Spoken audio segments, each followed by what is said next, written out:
Good morning, T-Birds. Thanks for joining us on this week's episode. I'm Melissa Garcia. And I'm Abel Griswold. And this is CTV.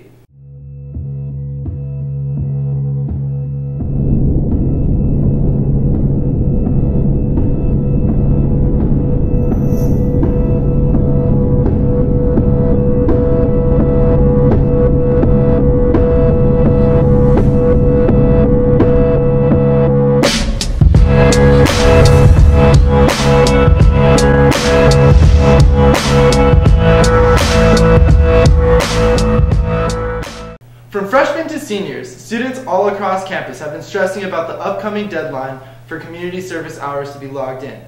But due to recent changes, this might be a problem of the past. Here's Nicole with the story. On Tuesday, December 12th of 2017, the EPISD board made service hours no longer a requirement to walk at the graduation ceremony.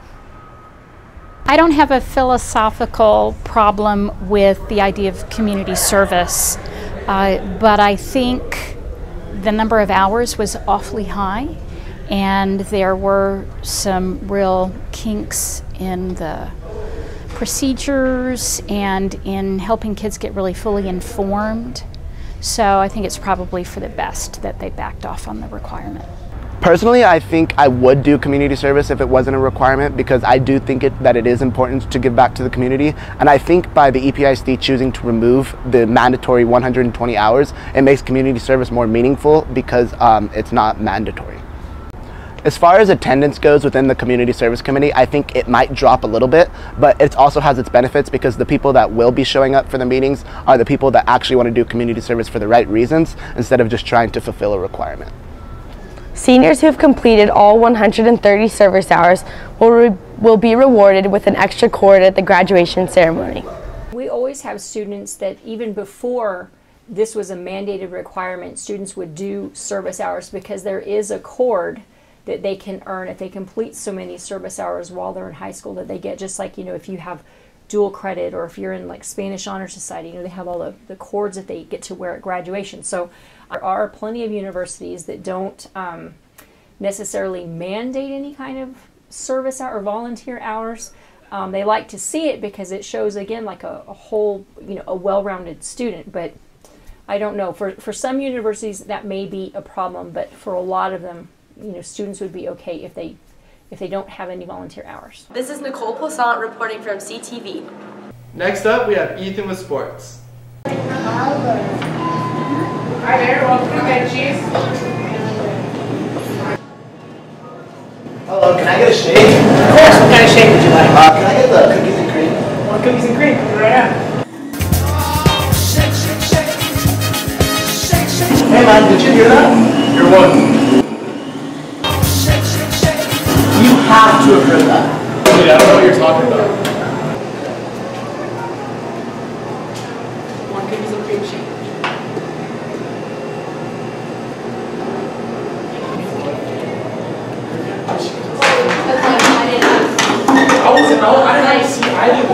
I didn't have a seat either. I'll just stand. Hey bro, can I try that? Yeah, sure man. I hear it now. Shake.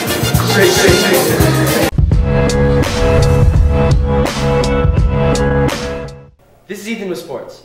The varsity girls soccer team has had a great season thus far. Here is Marissa with more on the story. This year, the girls varsity soccer team has been working and practicing hard to have a great season. So far, they're 7-0 and hope to get even better with the improvements of their coaches. We usually start practice around 3, and then we go all the way till 5 p.m. and then we start practicing on Saturday mornings and Sunday mornings. I think we're doing way better this season because we're doing more conditioning than our last season, so we're like more fast on the field. Okay, we usually spend about 2 hours training. We do 8th period and then another hour after school. It just depends, but we're starting to practice more since we have an upcoming tournament.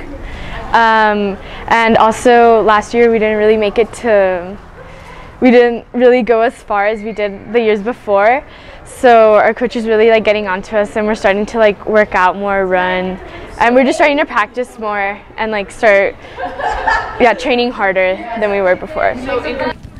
No, I believe we're doing very good, confidence up, and last year we had a little problem, but not this year. This year we're ready to start district. I think this year Definitely, people have been putting in more work, and it's just different than last year since most of the girls are seniors now that are in varsity. So the new coach has made us do more like technical and tactical stuff. So he's focusing more on like shooting the ball, like dribbling, passing, and just working with your teammates more. And the years before it was more like individual, but now we're starting to like come closer. This has been Marissa Inglesby. Back to you. In other sports news, our boys varsity basketball team defeated Eastwood on Tuesday by a score of 68-50. They play today at Montwood. Also, our boys and girls varsity soccer teams play at Americas today, so good luck to them. Our swim team qualified a handful of swimmers to the regional tournament that is on February 2nd to 3rd in Lubbock, Texas. So good luck to them. That's all with sports. Back to you. Thanks, Ethan. Topgolf is opening up in El Paso, and it is expected to be a hole-in-one. Here's Jalen with the story. This spring, the Borderland area will be welcoming a well-known franchise, Topgolf. I think Topgolf will do pretty good in the El Paso area. We're on the border, so I think it'll do pretty well with all the population that we have. So I'm excited to see what comes through those doors. I decided to play at Topgolf just because I needed some cash on the side, and it just looked like it'd be a really good first job. They're really nice people, and doing all the trainings, it really opens up how that whole process works. Their applications and all of that really just goes into looking at a hospitality standpoint, and if you can really just try to be a good employee. The interview process was very different from Topgolf, but I say it's pretty effective considering seeing how many other people work at Topgolf now that they're all really alike and really just wanting to work. Some of our fellow students have applied for the job and have already begun training. The interviews are definitely different. It's not really a regular interview, kind of dress formal and bring your resumes. It's just definitely an experience. It's a lot of group projects and work like that just to see how you work around people and what you could do that would benefit them more than other people. So my Topgolf hours do interfere with school a little bit. I have work today from 4 to 11, and it's just going to be hard to work with my school schedule and all my AP classes and then finish homework on time and still get to sleep. So it'll be hard, but it'll be worth it in the end. This has been Jalen Coronado reporting for CTV. Back to you. That's it for today. Thanks for tuning in to CTV. I'm Abel Griswold. And I'm Melissa Garcia. Have a great weekend.